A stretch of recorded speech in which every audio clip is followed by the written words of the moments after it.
Derrière ce sourire en coin, se cacherait un homme à deux visages. D'un côté, Jean-Luc Brunel est l'ancien patron jovial d'une agence de mannequins à succès. Découvreur selon lui de nombreux talents, comme Monica Bellucci. Mais le Français aurait aussi une face plus sombre. Il est soupçonné de s'être servi de son métier pour mettre des jeunes filles entre les mains de son ami, le millionnaire américain Jeffrey Epstein.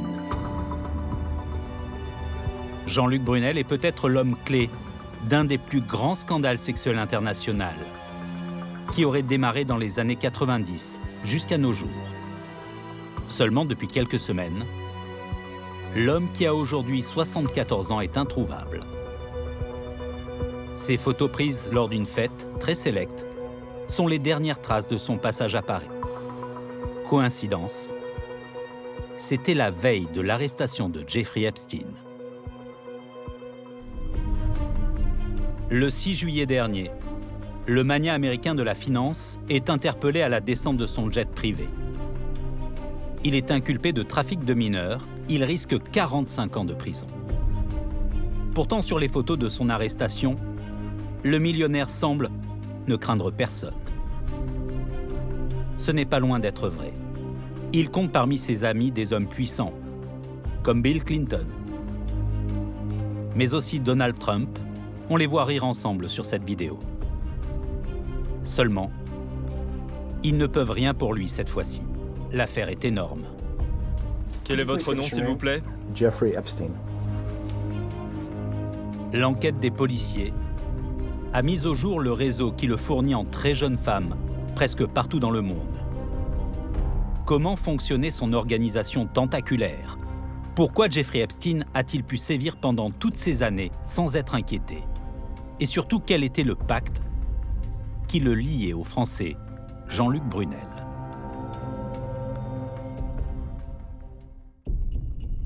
Jeffrey Epstein aurait pu continuer encore longtemps de forcer des jeunes filles à coucher avec lui contre un peu d'argent.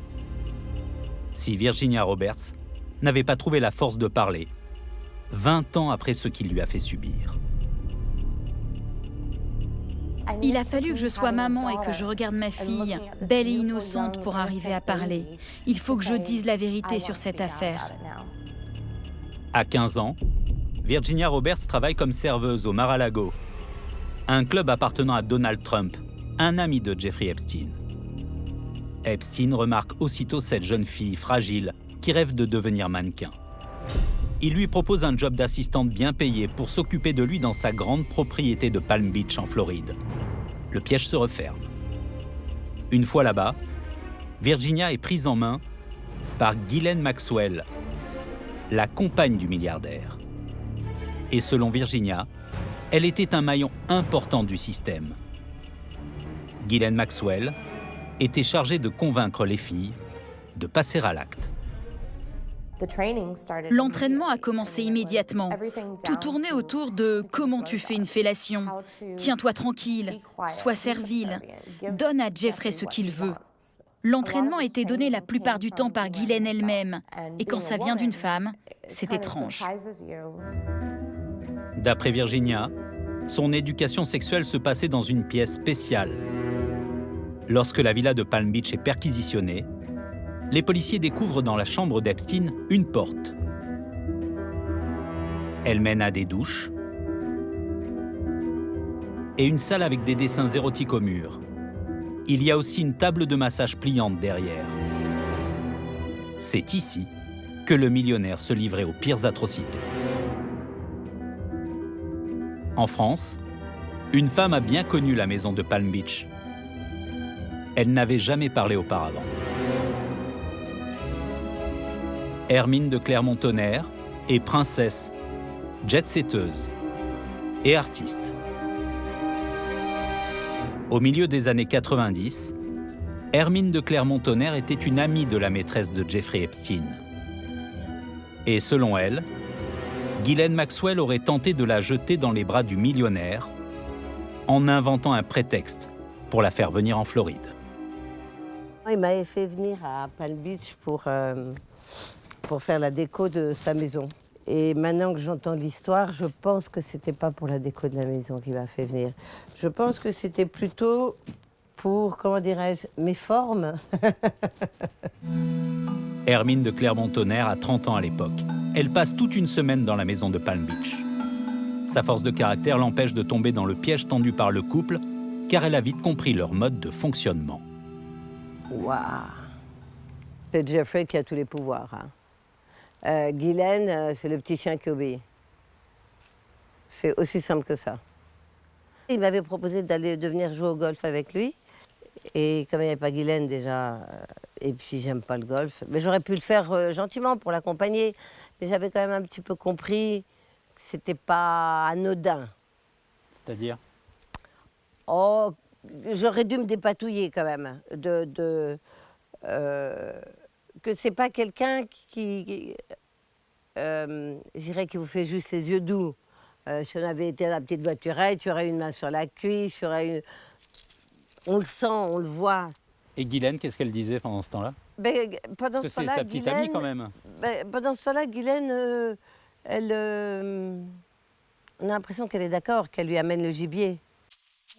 Combien sont-elles à être tombées sous l'emprise du couple ? Car depuis que Virginia Roberts a osé parler, les langues se délient.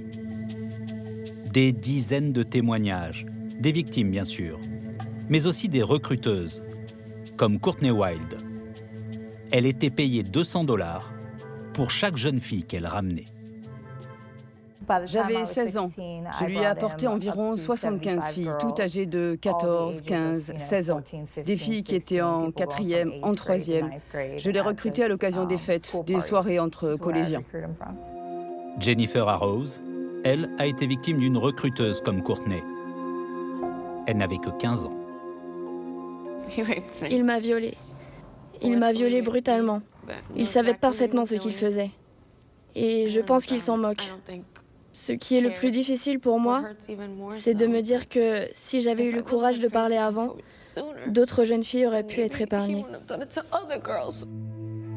Et selon Virginia Roberts, l'appétit de Jeffrey Epstein semblait sans fin. Il était insatiable, il ne pouvait jamais s'arrêter. Il réclamait des nouveaux visages, de la chair fraîche, tous les jours. Pour assouvir ses désirs sexuels, Jeffrey Epstein met en place un réseau tentaculaire pour recruter des jeunes filles partout dans le monde. Nous nous sommes procuré le Black Book du millionnaire, c'est-à-dire son répertoire téléphonique. Une centaine de pages, avec à l'intérieur des milliers de numéros, les coordonnées personnelles de célébrités. Mais aussi des feuillets entiers de numéros de jeunes femmes. Dans toutes les villes où il se rendait, il ouvrait un chapitre massage. Aux États-Unis d'abord, Floride, Californie, Nouveau-Mexique.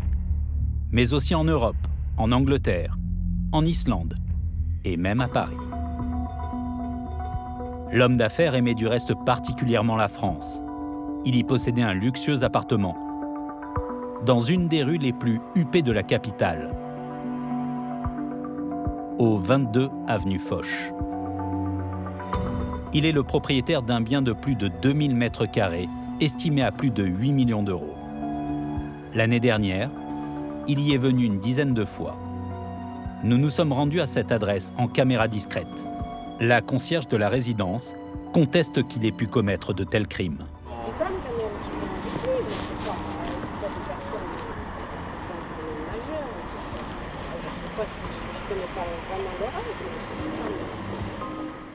Mais celui qui détient sûrement les secrets de Jeffrey Epstein serait son ami français depuis plus de 25 ans, Jean-Luc Brunel. Tout le monde le cherche depuis 2 mois. À Paris, il habiterait dans le même quartier, avenue Hoche, un immeuble tout aussi bourgeois. Jean-Luc Brunel peut être la pièce maîtresse du réseau Epstein en France. Son nom apparaît dans le dossier d'instruction américain. Il est soupçonné d'être le rabatteur pour le compte du millionnaire, proposant plus d'une centaine de jeunes mannequins à son ami. Dans le dossier figurent des messages codés, couvrant des mises à disposition de jeunes filles mineures, comme celui-ci. Professeur de russe, 2 fois 8 ans, pas blonde, les cours sont gratuits, tu peux la voir aujourd'hui si tu appelles. Autrement dit, il s'agit d'une mineure de 16 ans, originaire de l'Europe de l'Est.